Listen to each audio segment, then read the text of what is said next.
তোমরা সবাই। আজকে আমি MDF board, acrylic paint, cutting mirrors, moulded clay ছাড়া লিপন আর্ট করব। তো চলো শুরু করা যাক।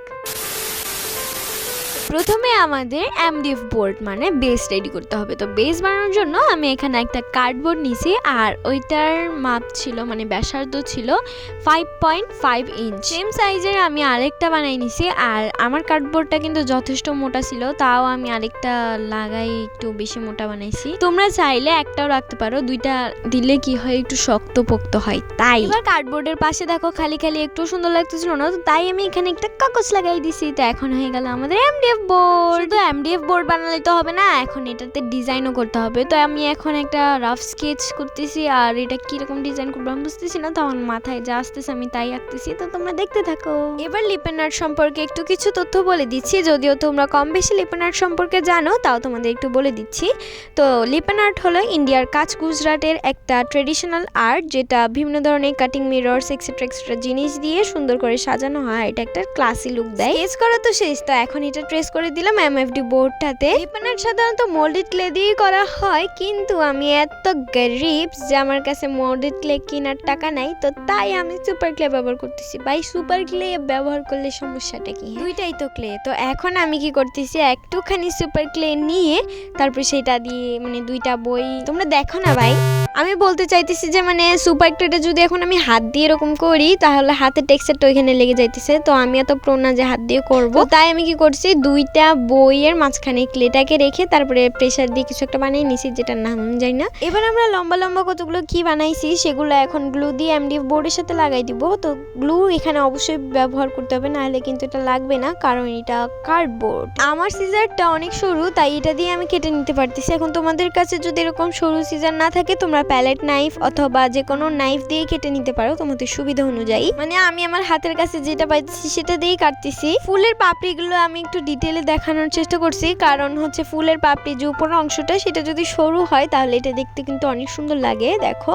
আমি নখ দিয়ে চেপে এটা সরু করে দিছি। এরকম করে পুরো ডিজাইনটাই কভার করতে হবে। তো এখন আমরা এখানে ইউজ করব জেসো যদি না থাকে no problem, white acrylic colour দিলেও হবে। লিপন আর্ট এমডিএফ বোর্ডের এই ডিজাইনটা আমি কিভাবে করছি সেটা যদি তোমরা ডিটেলে দেখতে চাও, তাহলে আমি নেক্সট ভিডিওতে একটা ডিটেল ভিডিও আপলোড করব ডিজাইনের। তোমরা চাইলে সেখান থেকে দেখে নিতে পারবে। ডিজাইনের ভিডিওটা আপলোড করা হয়ে যাওয়ার পর আমি এই ভিডিও ডেসক্রিপশন বক্সে লিংক দিয়ে দিব, তোমরা চাইলেও সেখান থেকে দেখে নিতে পারবে। আমার প্রথম কোডটা তো অ্যাপ্লাই করা শেষ, তো এটা শুকিয়ে যাওয়ার পর আমি সেকেন্ড কোডটা অ্যাপ্লাই করে দিব জেসোর সেকেন্ড কোডটা শুকিয়ে যাওয়ার পর আমি এখানে রং করব। আর এটা কিন্তু অ্যাক্রিলিক কালার না, এটা ওয়াটার কালার ডমসে। লিপন আর্টটাতে আমি অনেকগুলো কালার ইউজ করছি। এখন তোমাদের যদি এতগুলো কালার একসাথে দেওয়া ভালো না লাগে, তাহলে তোমরা চাইলে যে কোনো একটা কালার শেডসও ইউজ করতে পারো। এখানে আসলে ইন্ডিয়ার যে ট্রেডিশনাল লিপন আর্টটা হয়, সেই ট্রেডিশনাল লিপন আর্টটা কিন্তু এরকম অনেকগুলো কালার ইউজ করে বানানো হয়। তো তাই আমি চাইছি সেরকম একটা ট্রেডিশনাল করার। এমনভাবে রং করবে যাতে কোনো জায়গায় খালি না থাকে। তো আমি এরকম খুঁজে খুঁজে যেখানে যেখানে খালি আছে সেগুলো সব ভরাট করে দিচ্ছি।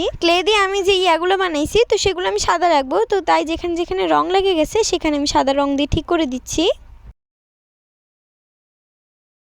এখন এখানে ভার্নিশ ব্যবহার করতে হবে। তো ভার্নিশ যদি না থাকে তোমরা চাইলে ফেভিকল গ্লুও ব্যবহার করতে পারো। আমার ভার্নিশও শেষ হয়ে গেছে, তাই এটার অল্টারনেটিভ হিসেবে এখানে আমি ফেভিকল গ্লু ব্যবহার করতেছি। ভার্নিশ করার সময় বেশি ঘষাঘষি করা যাবে না, কারণ এটা ওয়াটার কালার, বেশি ঘষাঘষি করলে এটা উঠে যাবে। ভার্নিশ দেওয়ার পরে রংটা আর উঠে আসবে না। তো আমার ভার্নিশ করা তো শেষ, এখন এটা শুকানোর জন্য রেখে দিব।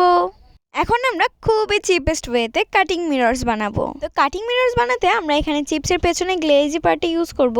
এখন একটা মোটা খাতার ঢালে ভালোভাবে গ্লু লাগাই নিব। আর আপু কিন্তু চিপসের প্যাকেটটাকে ভালো মতন করে ধুয়ে নিছিল। এখন একটা স্কেল দিয়ে চিপসের প্যাকেটটাকে ভালোভাবে লাগিয়ে দিব, যাতে কোনো বাবলস ক্রিয়েট না হয়। গ্লু লাগানোর সময় খেয়াল রাখতে হবে যাতে কোথাও খালি না থাকে, তা না হলে কাটার পরে কিন্তু এটা খুলে যাওয়ার সম্ভাবনা থাকবে। এখন এই মিরর শিটটার এক্সেস পার্টগুলো কেটে ফেলবো। আমার এখানে সবচেয়ে বড় ভুল হলো আমি এখানে স্টিলের স্কেল ব্যবহার করছি, যার কারণে এখানে স্ক্র্যাচ পড়ে গেছে। তোমরা এখানে প্লাস্টিকের স্কেল ব্যবহার করার চেষ্টা করবা। এখন এটার পেছনে আমাদের মার্কিং করতে হবে, তো যার কারণে এখন আমি একটা সাদা কাগজের উপরে এটাকে লাগাই দিচ্ছি। এই লিপন আর্টটা আমি ফার্স্ট টাইম করেছি, তো ফার্স্ট টাইম হিসেবে এটা খুবই সুন্দর হয়েছে, আশা করি তোমাদের ভালো লাগবে। এখন এই শিটটার পেছনে 1 সেন্টিমিটার মতো গ্যাপ রেখে মার্কিং করা শুরু করব। এরকম করে চারদিকে করতে হবে। আর আমি চাচ্ছিলাম না কাটিং মিরর্স গুলোকে বেশি বড় করে ক্রিঞ্জ বানায় ফেলতে। আলহামদুলিল্লাহ তোমরা আমার ভিডিওতে অনেক ভালোবাসা দিচ্ছ, শুধু সমস্যা হলো সাবস্ক্রাইব করছো না কেন? প্লিজ আমার চ্যানেলটা সাবস্ক্রাইব করে আমাকে একটু সাপোর্ট করে দাও।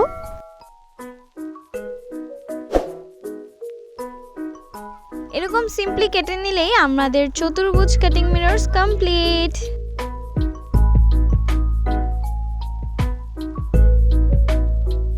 দেখো এই কাটিং মিরর্স গুলো কতটা চকচক করছে।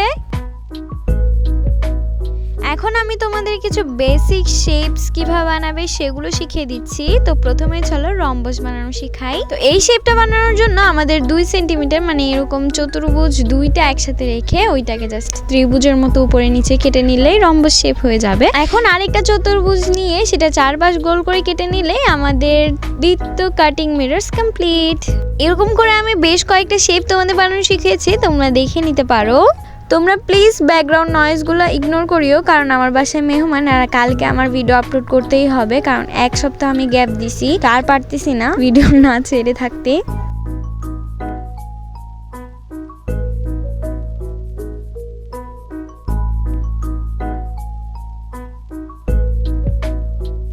আমার সবগুলো কাটিং মিরর্স কাটা শেষ, তো এখন লিপন আর্টের সাথে সবগুলো লাগিয়ে দিব।